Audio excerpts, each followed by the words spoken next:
its recommendation, dated May 17, 2025, the Supervisory Committee recommended the suspension of the proclamation of Duterte Youth Party List and BH Bagong Henerasyon due to the following pending petitions filed before the Clerk of the Commission.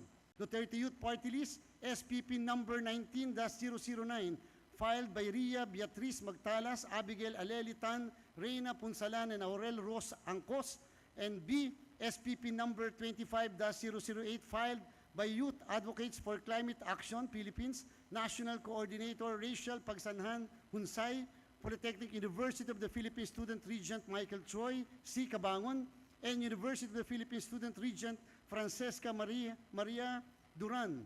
Number 2, Bagong Henerasyon BH SPA 25-003, filed by Attorney Russell Stanley Q. Geronimo.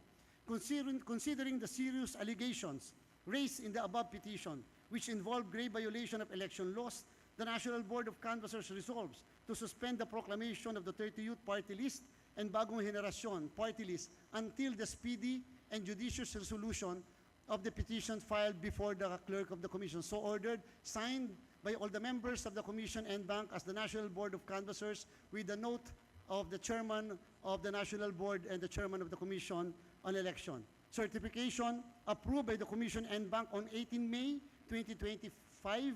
Consuelo B. Jola, Director 4, Office of the Commission Secretary.